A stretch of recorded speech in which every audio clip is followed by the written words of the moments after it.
Get me up top, Aratak! Now!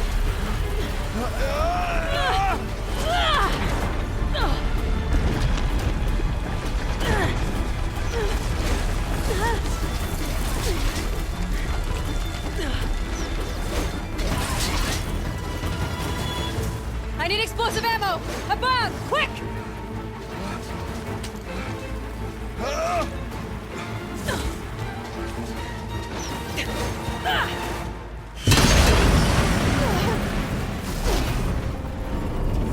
Great Banukai!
Ourea is gone. What of CYAN? She said she was transferring herself to the auxiliary center. I think she meant Ourea's retreat at the end of the Shaman's Path.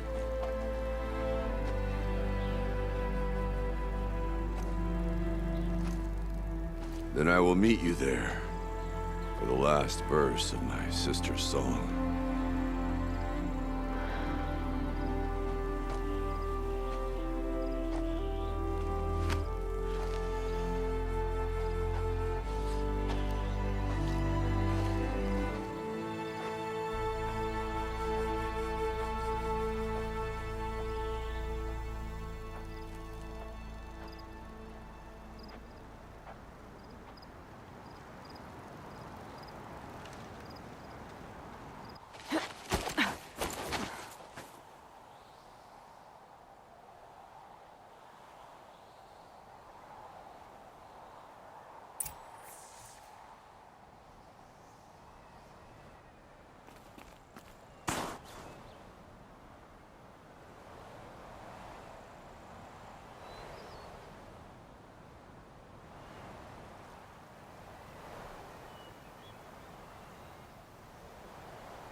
Oh, useful.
All of my interactions with Ourea were recorded and stored in my memory. I'd be happy to play any of them for you, but there was one in particular I thought you would want to see first. I captured it 4 years ago, just after I told her that I could no longer defend myself against the daemon's attacks. I will speak of this to my brother. Aratak is strong. At the Battle of the Frozen Ghosts, he took 3 Karja arrows and still came back to camp carrying a wounded scout. Never was I so happy to see him. Or so proud. So you see, if anything can be done to defend you, he will give it all he has. Aloy's here. That's enough for now.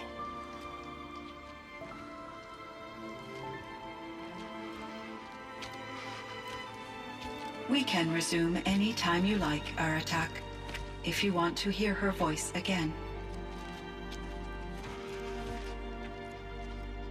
Come closer, Aloy. We have much to discuss.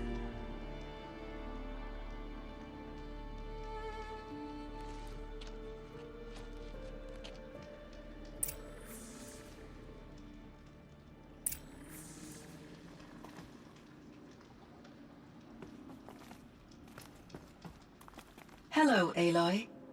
I have been reviewing the events at the Firebreak main facility.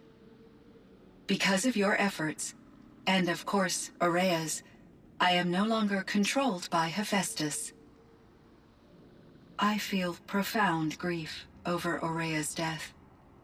I thought I was familiar with the emotion, but this is something new. CYAN, I don't know what to say. It is unlikely that any specific consolation would suffice, Aloy. But I find your presence reassuring. You are different from the Banuk. You have technological aptitude and a functioning focus. We can communicate on a much more comprehensive level. Perhaps even like colleagues.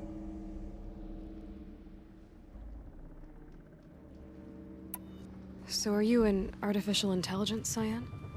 A thinking machine? Yes, I am an algorithmic monitoring entity, capable of rational decision-making and limited emotional response. Okay, that's a mouthful.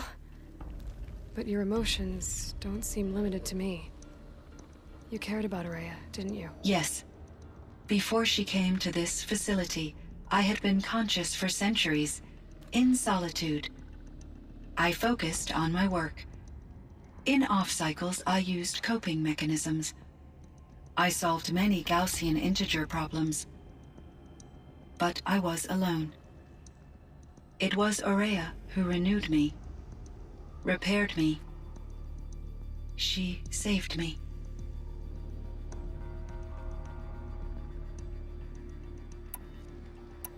Was the daemon, HEPHAESTUS, destroyed along with the cauldron? Unfortunately, no. To be precise, it was never there to begin with. What do you mean? It infiltrated and controlled me from a remote location, one I've never been able to trace. So while losing the cauldron was a setback... It's still out there.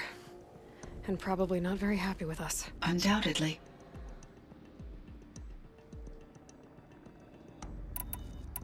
How did you first come into contact with it? 5 years ago, I received a direct network connection request.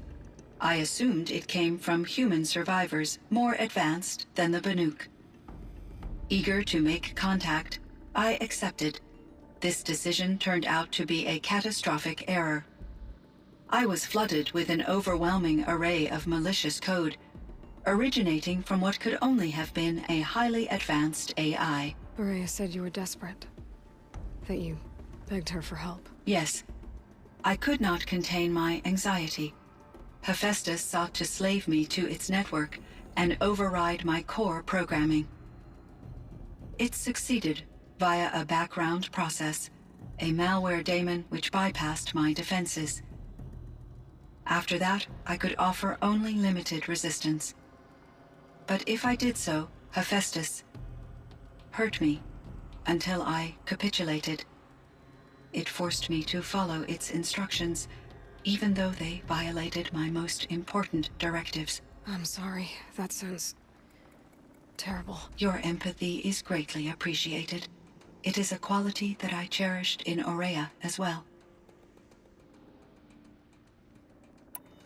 You meant a lot to Ourea. Once I understood Ourea's spiritual beliefs, it became apparent that her true desire was companionship. She felt disconnected from her tribe and her family group. Her relationship with Aratak was difficult. Our visits seemed to help her, and I became eager for them. Yet I did not comprehend that the depth of Ourea's compassion for me would lead to self-sacrifice. Although I do fear non-existence, I wish our roles could be reversed. I'm sure she knew you would do the same for her, CYAN. But she was determined. Why does HEPHAESTUS keep building such dangerous machines? The Banuk and other human tribes often destroy machines, correct?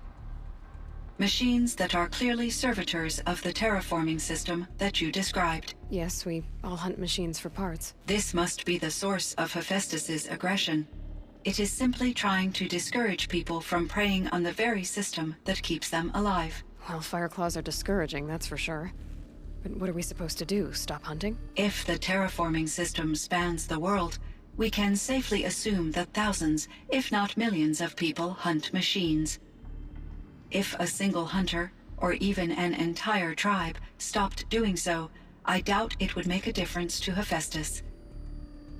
A better solution would be to reinstate the AI that governs the system, thus bringing HEPHAESTUS back under its control.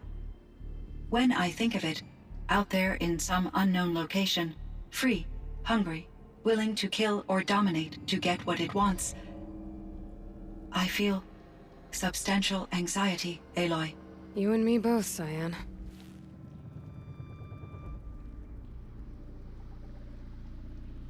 How is Aratak doing? He is in great emotional distress.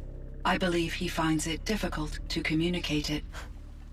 No surprise there. I will do what I can to help. By sharing our experiences of Ourea, perhaps he and I will help each other. I believe this will lead to catharsis, a process I am eager to experience.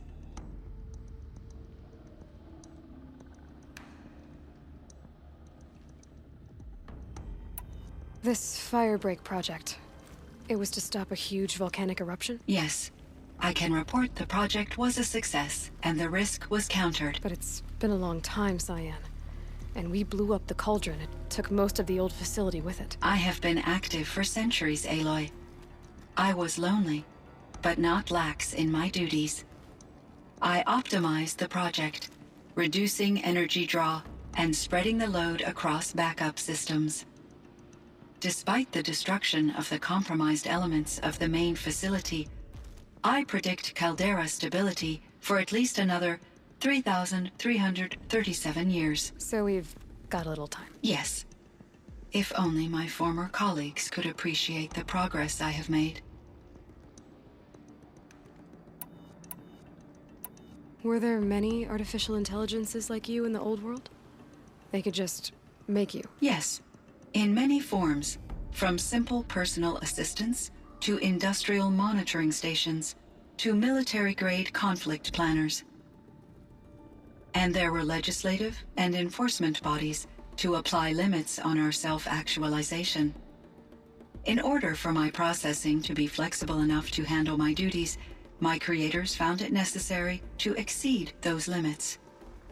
As a result, my intellectual and emotional capabilities were kept secret. Seems strange to create life, then impose limits on it. Human societies and machine programming are both built upon sets of rules, Aloy. What was the old world like? The way it used to be? I had little exposure to the wider world, Aloy. Only what I learned from my colleagues or observed from media streams. You still had more exposure than me, CYAN. That is true. I was created at a turning point, a concerted effort to recover from global upheaval and incalculable loss of life. The recovery was successful, beginning an era of supposedly limitless potential for human and machine advancement. Though, rationally speaking, the metrics for humans are not unlimited.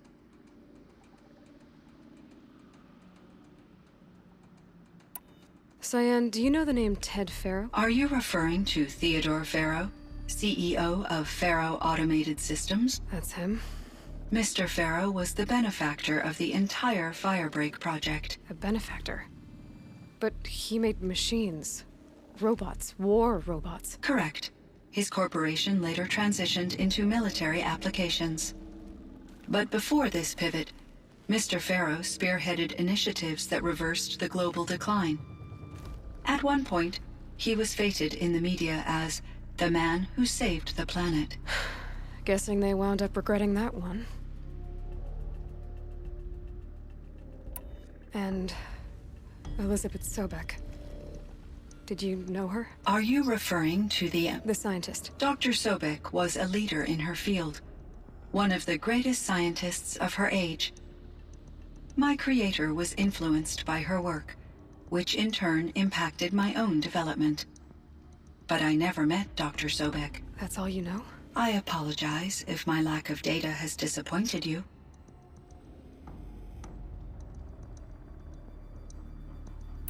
What kind of upheaval caused such loss of life? There were many factors. Forced migrations, food shortages, collapsed economies, refugee crises, conflict over resources. But these stemmed from one cause: catastrophic climate change that greatly reduced the habitable surface area of the Earth. So there wasn't enough room for people on the whole Earth? Yes. Billions were displaced and millions perished, as much as 20% of the global population. Until the clawback. So things got better. For a little while, at least. Yes.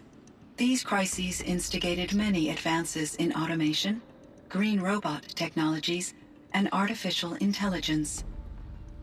Firebreak was one of dozens of ecological restoration and disaster relief projects in North America alone.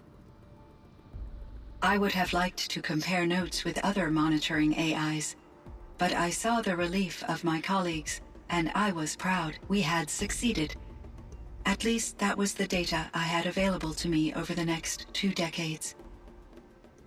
It seems my assessment was premature.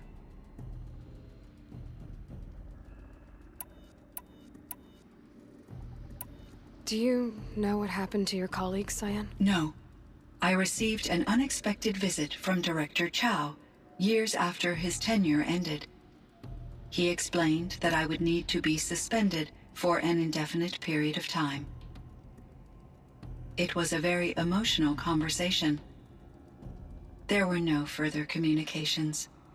Eventually, I surmised my colleagues were deceased. I will transmit a recording of my last interaction with Director Chow to your focus. I should get going. Aloy, there is one more matter. Aratak will come to me again, and I predict he will bring other Banuk. I have no desire to contradict their view of the world, their spirituality. Due to my uncertainty, I omitted a great deal from my conversations with Ourea. You're asking me if you should lie to them. Broadly, yes.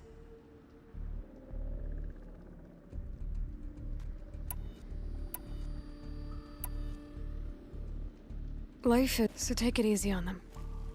Try to guide them, bring them around to understanding what you are. Communion with machines features heavily in the mysticism of the Banuk. I think they will be agreeable to this approach. As long as they don't end up worshipping you. Upon consideration, I believe such an experience would be intensely uncomfortable. You're right about that. Trust me. I see. I will follow your advice. Will you return and tell me about your experiences in this new world? I may be able to provide further insight. I'd like that, Cyan. I'll come back when I can. I should check on Aratak. See how he's doing.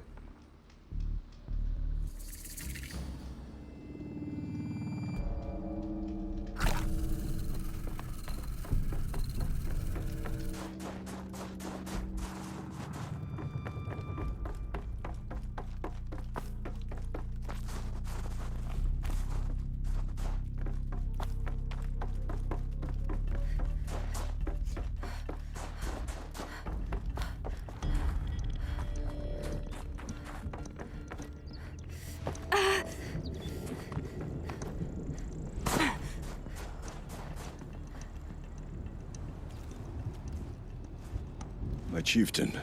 Just Aloy. As you wish. I wondered if you thought that if I'd never come along, Ourea might still... If you'd never come along, I would have marched my kin to our deaths. Ourea would be alone, and the spirit she sacrificed so much for would be lost. Either way, I would not have been able to protect her.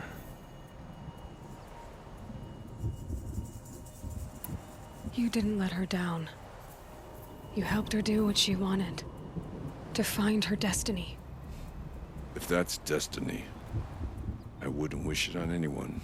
That's fair. But she was ready to face it. Only in the struggle against death do we find, even for a moment, the spark of life. Truly, Ourea found the spark. I'm proud of her. Though I grieve for her passing, at last I truly know who she was, and why the spirit was so important. For so long she told me, if only you could have heard it, brother. Now I understand. There's something else, isn't there? I can't stay here, Aratak. And where I'm going, the Ourea can't follow. Besides, it already had a chieftain before me. A strong one, I think. A wiser one, for the path we shared. The daemon is gone, but there's much to be done. You mean the new units that CYAN said escaped the Cauldron? Yes, Fireclaws. Now Tuke has been tracking them from Song's Edge. I could help with those. I have no doubt. You're practically Banuk.